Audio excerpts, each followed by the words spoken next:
Indiana Newsdesk is made possible in part by the following.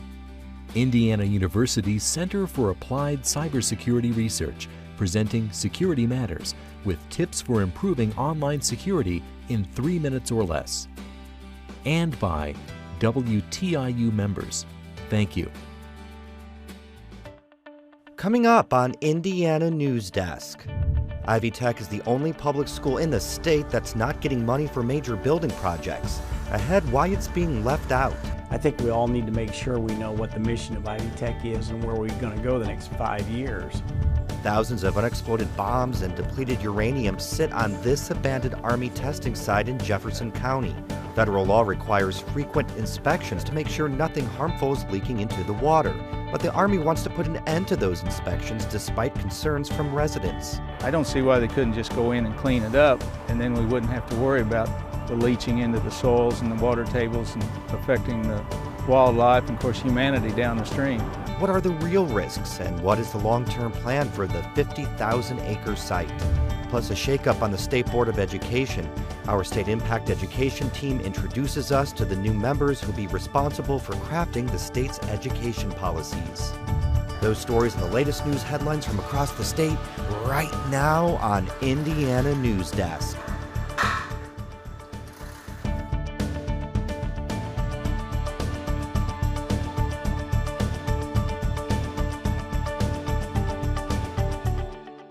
Welcome to Indiana Newsdesk. I'm Joe Wren. Ivy Tech is commonly touted as a success story. As you may remember, even the president paid a visit to the college's Indianapolis campus this winter. President Obama praised Ivy Tech for providing students with a quality 2-year college education and used the school as a backdrop to gain support for his plan to offer free community college for everyone. Right here at this school, one of the best in the country, not just in the state of Indiana.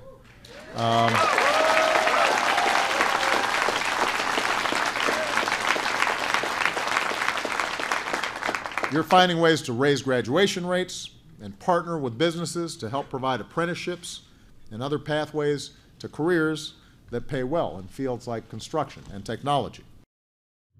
But even praise from the president meant little when legislators last month passed the state's 2-year budget. They didn't include any money for construction projects on Ivy Tech's campuses, and they ordered the state's commissioner for higher education to review Ivy Tech's programs. Sarah Whitmire reports on why the state's top lawmakers say it's time to step back and understand where Ivy Tech is going over the next 5 years before giving the college any more money for building projects. Construction is everywhere on the campus of Indiana University. The new School of International Studies is going up, the Kelley School of Business is expanding, and the Jacobs School of Music dedicated a new studio building in the fall. It's the same story on campuses across the state. Increasing enrollments and aging infrastructure require big money for construction. The state does help out. This year, lawmakers allocated $313 million to all of the state's public schools for construction projects, with the exception of one, Ivy Tech. It will pick it up, place it here. Claire Berger is the Dean of Engineering Technology at Ivy Tech's East Central campus in Muncie. We have 8 technology programs here on campus. The goal is to integrate as many of those as possible. Ivy Tech asked the state for $25 million to construct a new building and buy computer numerical control, or CNC machines like these, that manufacturing students will need to know how to use if they want to get a job when they graduate. You go to any manufacturer and they're going to have a small tool shop where they run lathes and mills. They're going to have CNC machines much bigger than this, but they run manufacturing parts. They're going to have robots that load the CNC machines. They're all going to have 3D printers somewhere along the line to do prototypes. So all of that we want to replicate here. That's what we're supposed to be doing, right? That's what we do for our industry partners, is to train those kind of people. And so we need some of the very basic skills. We need the space to do it. It's expensive, Regional Chancellor Andy Bown admits, but he says the new space has been on Ivy Tech's priority list for years. The reality is the investment that we're making needs to happen whether we're in new space or whether in the existing space. There'll need to be more investment over time from a technology standpoint. But what the new building was really going to do for us was take this incredibly cramped, overutilized space and give us the flexibility that we need to really teach manufacturing. But for now, the project will have to wait. Lawmakers have been kind to Ivy Tech in the past, for the most part fulfilling many of the state's project requests over the last decade. But that's when enrollment was surging. The recession led to a spike in community college enrollment across the country. In 2011, the fall full-time enrollment at Ivy Tech's 30-plus campuses was about 65,000 students. Now that people are returning to the workforce, the full-time equivalent at the end of 2014 was 49,000. So if you think of it in a per pupil funding basis, actually that means their funding, if they dropped enrollment 25%, that means their funding is up 33% on a per pupil basis. Kinley says it was time to put on the brakes, regroup, and figure out the direction Ivy Tech is going. In addition to declining enrollment, degree completion rates are struggling. According to data from the State Commission for Higher Education, 5.2% of full-time Ivy Tech students finish their associate's degree in 2 years. In 6 years, 27.7% of those students finish. Looking at part-time students, 2.1% graduate within 2 years, and 20.8% graduate in 6 years. But retention figures don't distinguish between a student who drops out and a student who transfers. The new budget bill requires the state's Commission for Higher Education to review Ivy Tech's programs and, if necessary, order programs with low graduation rates be restructured or eliminated. Ivy Tech's president has said he welcomes that review because he believes it will lead to a better understanding about the school's effectiveness. Higher Education Commissioner Teresa Lubbers says the review process is at the very beginning, but ultimately she believes it will identify where the gaps in performance are, where the success points are, and ensure that Ivy Tech, the Commission, and the legislature are all operating with a common set of metrics and data points going forward. When we say that 2/3 of the jobs will be requiring some sort of degree or credential beyond high school, much of that need will be filled disproportionately from people who go through the community college system. So that's a long way of saying we can't afford to have enrollment decrease, and we must have graduation rates increase in order to meet our state's needs. It's absolutely critical to the whole state that Ivy Tech be a success story. I mean, this is the place where most of the people who have not gone to college in past generations or not gone to a technical school beyond high school are going to be going. Ivy Tech is working on some new things designed to increase student success. The college recently revamped its remediation program and started an accelerated associate's degree program. It's also added a system called intrusive counseling to make sure that students develop and follow an academic completion plan. And now for headlines, we go over to Lindsay Wright, who has the latest on this week's top stories. Thank you, Joe. The man convicted of killing Indiana University student Jill Bierman is out of chances to appeal his conviction. John Myers is serving a 65-year sentence, and a court rejected his post-conviction release this week. Bierman was a freshman at IU when she disappeared during a bike ride in 2000. 3 years later, her remains were found in a remote area. She had been shot in the head. Myers had already exhausted all of his options through the standard criminal appeals process. This was his last opportunity to appeal as a civil case. The number of HIV cases in the southeastern Indiana outbreak is now at 163. There are 160 confirmed and 3 preliminary positive cases. Nearly 16,000 dirty needles have been brought in as a part of the Scott County Needle Exchange aimed at stopping the outbreak. More than 20,000 clean needles have been handed out. While the needle exchange programs are one of the many topics lawmakers plan to study more in depth this summer, the Bureau of Motor Vehicles redistricting, whether the state's smoking ban should be extended to bars and casinos, and the possibility of replacing the standardized I-STEP test with a shorter test are also on this summer study committee's agendas. One issue lawmakers will not officially study this summer is the addition of sexual orientation to the state's anti-discrimination laws. But Democrats still plan to introduce legislation next session to amend Indiana's civil rights law with or without a study committee. Indiana is nearing an all-time high in employment. The jobs report released this week shows that the state's unemployment rate declined 0.4% in April to 5.4%. Indiana is now just 7,800 private sector jobs shy of the all-time peak of employment, which occurred in the spring of 2000. April's unemployment drop was led by huge job gains in the trade, transportation, and utility sectors. Operation of the Indiana Toll Road has officially changed hands. IFM Investors announced Wednesday it had completed its $5.7 billion acquisition of ITR Concession Company, the road's previous operator that went bankrupt. IFM will operate the road for the remaining 66 years of the ITR's lease with the state. The company says it plans to make $260 million in upgrades over the next 5 years, which will include improvements to the toll road plazas and pavement conditions. IFM says it hopes those improvements will enhance the customer experience and create job opportunities for area construction workers. Motorists driving the speed limit in the left lane will soon face a fine under new legislation Governor Mike Pence has signed.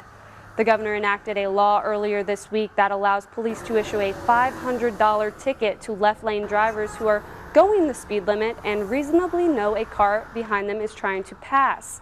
The law does not apply in bad weather, heavy traffic, when exiting to the left, tolls, or pulling over for an emergency vehicle. A bill advancing through the Senate would help veterans suffering with mental health issues and their families.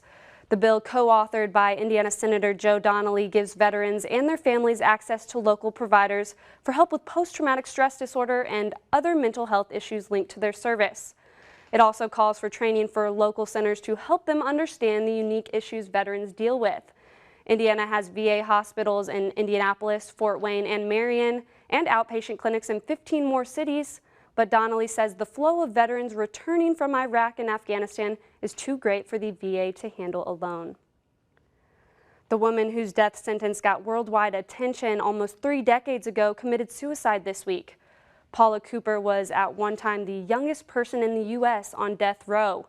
She was 15 when she stabbed an elderly woman to death during a robbery in Gary in 1986. Cooper's death sentence was commuted by the Indiana Supreme Court in 1989. She was released from prison in 2013 and lived in Indianapolis. Police say she died from a self-inflicted gunshot wound. She was 45 years old. Indiana Congressman Todd Young introduced a bill Tuesday that will reduce taxes on distilled spirits, making it cheaper for distilleries to produce alcohol. Young says he hopes the bill will lead to more jobs, higher pay, and an expansion of the industry throughout southern Indiana. Owner of the Bloomington distillery Cardinal Spirits, Adam Quirk, says the act would give them the same benefits as breweries and wineries. So if this passes, it's going to incentivize people to start new distilleries, and it's also going to help existing distilleries like us to help grow. We've already made a pretty massive investment, both in money and jobs in the community. So this is just going to help further that investment. Congressman Young says if the bill does not pass this time around, he will reintroduce it next session. Posters and photos of birds will take the place of live birds at this year's state fair. A statewide ban on poultry shows means no exhibitions of any kind. The ban is the result of a bird flu outbreak that's killed 40 million birds nationwide. Indiana is the 11th state to issue such a ban. California is experiencing one of the worst droughts on record, and now agricultural economists say you could begin to feel the impact at the grocery store. The price increase won't be huge because the products most of us get from California account for only about 10% of what we spend on food, but shoppers can expect noticeable hikes on the cost of items such as broccoli, cauliflower, lettuce, and nuts because California produces a majority of those products. And an organic grocery delivery service will start filling orders in Bloomington and Martinsville today. Green Bean Grocery celebrated its expansion this week by donating 1 ton of fresh produce, including potatoes, onions, and turnips to the Hoosier Hills Food Bank. Green Bean is headquartered in Indianapolis and services customers around the Midwest.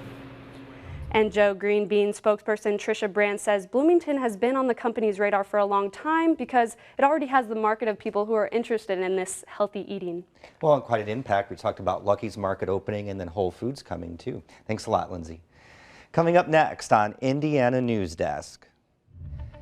Thousands of bombs that could detonate litter this area in Jefferson County, but residents are more worried about the depleted uranium underground. Ahead, what will the Army do to keep people safe? Half of the members on the state's education policymaking panel are being replaced starting next week. Who will be making the decisions that affect Indiana students, and will it reduce the controversy that's plagued the state's Board of Education? And a new baseball team debuts Kokomo's controversial stadium. We'll tell you more right here on Indiana Newsdesk. I can change the world with my own two hands, make it a better place with my own two hands. I'm gonna make it a brighter place with my own two hands. I'm gonna help the human race with my own two hands. I can hold you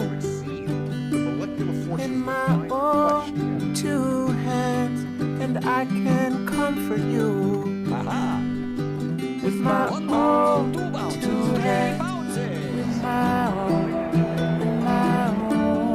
two hands.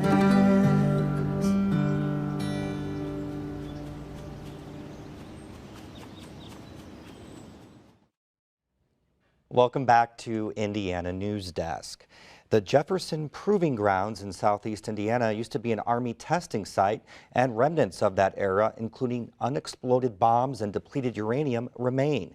Now the Army is asking the Federal Nuclear Regulatory Commission to stop regulating the area, and as Gretchen Frazee reports, that worries residents who fear their drinking water could become contaminated. One wrong step at this work site could be fatal. Thousands of unexploded bombs dot the landscape here at the Jefferson Proving Grounds, which served as an Army testing site for more than a half-century. Starting tomorrow, we'll be going in there and just doing straight construction work. These men are tasked with removing the bombs in this area to make way for a new road. So far, they found dozens that, if run over by a construction vehicle, could easily explode. Testing here started back in 1941, so up until that time we've tested just about every type of explosive round that the Army and basically DoD, Air Force as well. Colonel Elmer Spates is in charge of Army operations at the Jefferson Proving Grounds. The Department of Natural Resources handles more day-to-day operations. That's because the 50,000-acre area consists of several subsections. The northern part of the refuge is still used as a bombing range for the Air Force. Most of the rest of it has been turned into the Big Oaks National Wildlife Refuge. Visitors can enter the refuge if they abide by certain precautions, such as staying on the roads and not venturing into areas that have been cordoned off. One of those areas is the 2,000-acre depleted uranium zone. Specifically, what's in this area, it's a depleted uranium penetrator, and they're usually used to defeat any enemy armor. And we fire them from our main battle tanks, what most people know as the M1A1 nowadays, and M1A2. Depleted uranium occurs naturally in the environment, but in concentrated amounts, it's toxic. That's why the Nuclear Regulatory Commission holds a license that requires the Army to regularly test the groundwater here to ensure the depleted uranium isn't leaking into the water. The Army is asking the Nuclear Regulatory Commission to dissolve that license. They say it isn't needed anymore, and it creates more paperwork for the Army to keep up with. That worries some residents who live just outside the Proving Grounds gates and further downstream. I don't see why they couldn't just go in and clean it up, and then we wouldn't have to worry about the leaching into the soils and the water tables and affecting the wildlife and, of course, humanity down the stream. The major issue is the fact that if it would flow into the Ohio River, and of course we get our water, most of the utilities get their water from Madison. Army officials say it's too expensive to remove all the unexploded bombs and depleted uranium. But there are some safeguards.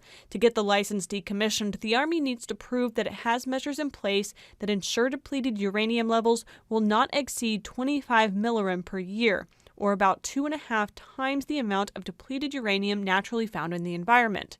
And it has to prove, if for some reason those safety measures went away, levels would not exceed 100 millirem, or 10 times natural levels. In the Army's official proposal, they have said that they would not conduct additional testing. However, since they continue to own the property, you know, if they want to conduct additional water testing, they certainly have the prerogative to do that, and there would be nothing that would prevent them from doing that. We will continue to monitor this area and to keep their families safe. And if there is anything that happens that we notice any kind of migration of any type, we'll make sure they're alerted and we take actions to either stop the migration or make sure water's all clean and make sure children down south of this thing can safely play in the streams. Jefferson County Commissioner Robert Little says he wants some assurances, and so far the Army hasn't offered to meet with him. I think they could be a little more open with us and bring us on board and explain exactly what's going on and, you know, who's calling the shots and what their intent is going to be.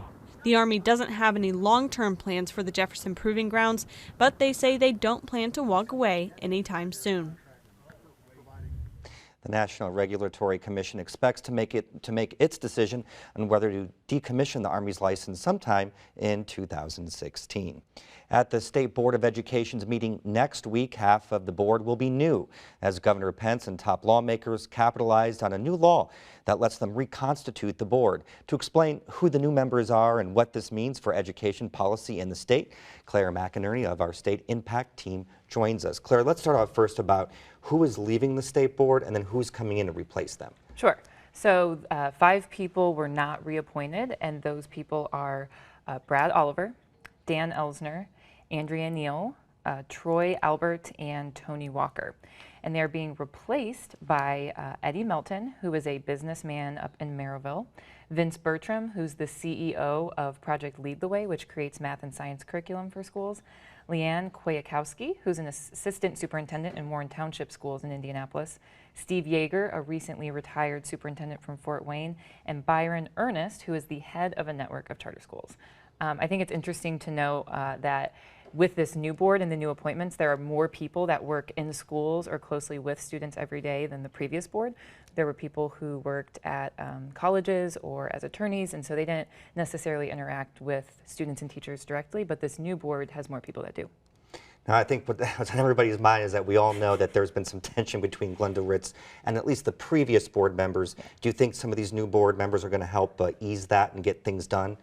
I think everybody's hoping that. It was the intention of Governor Pence and the legislature when they wrote this law. And Governor Pence said this week when he made his appointments that he hopes it's a fresh start. I talked to a lot of the new members, and they are sharing that sentiment. But I think something really important to know is that 2 of the most vocal opponents of Glenda Ritz, who really caused a lot of the long discussions and things like that, were Brad Oliver and Dan Elsner, and they're not returning. So we might see more cordial relations. But the new members are all saying they're hoping they can focus on education policy and not repeat the past. I did talk to Vince Bertram, who's one of the new members, and here's him talking a little bit about that. Well, I think with any group, there are certain dynamics that play. And, you know, I tend to look at that and, you know, as a past tense, right? That's something that happened, and we're all aware of it. We read about it, we all lived it, but today's a new opportunity. Something important, though, is a lot of the fighting and disagreements and arguments over miscommunication didn't just come from board members or people attacking Ritz. A lot of times it was miscommunications with their 2 staffs. So even though we have fresh faces and people who don't have this, you know, baggage and history of drama on the board, we might need to see better communication between everyone involved rather than just adding some new people. And we just have a few more seconds. What are some of those issues going to be that they're going to hop into right away when they get going? Overseeing the creation of the new ISTEP, figuring out what to do with turnaround schools and how districts can improve those failing schools, and figuring out how charter schools will be able to use new money allocated toward them. All right, thank you very much, Claire. Thanks, Joe. Despite being 5 weeks behind schedule, Kokomo officials say opening day in their new baseball stadium is a go for Saturday. I was there earlier this week and can say the controversy and lawsuits over the stadium's construction are nearly resolved, and excitement has replaced any doubts about Kokomo's newest tourist attraction. With only a couple days before opening night, Mayor Greg Goodnight says workers are busy getting the essentials prepared at Municipal Stadium for the debut of Kokomo's baseball team, the Jackrabbits. Stadium will be ready, will not be completed. He says most of the 2,500 infield seats are sold, but a few lawn seats are still available. Workers on Tuesday were still attaching seats, sanding walls, and tucking mortar. Jackrabbits head coach Greg Van Horn looked on. Unbelievable is how he describes the new stadium. It's amazing, I'm so impressed. I say this all the time, I'm just amazed at how many man-hours go into building a stadium like this. It's really cool to be here. But Mayor Goodnight is still sweeping up the mess surrounding the stadium over FEMA flood mitigation grants and green spaces. Yeah, we're working to resolve it. For example, our field surface was submitted in January. Took a long time before they finally approved it, but they approved our original plans for turf, the permeable sidewalks. The city is also able to keep the stadium funded throughout the year without using city tax dollars. Goodnight says the team leases the stadium from the city, pays all the utilities, and maintains the field, while area high school teams will use the facility for free and keep ticket revenue. First pitch is under the lights Saturday at 7:05. That's the end of this program, but our work continues online as we cover the news throughout the week at WTIUnews.org. Have a great weekend.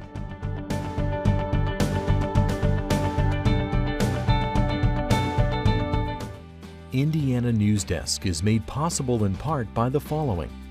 Indiana University's Center for Applied Cybersecurity Research, presenting Security Matters, with tips for improving online security in 3 minutes or less. And by WTIU members. Thank you.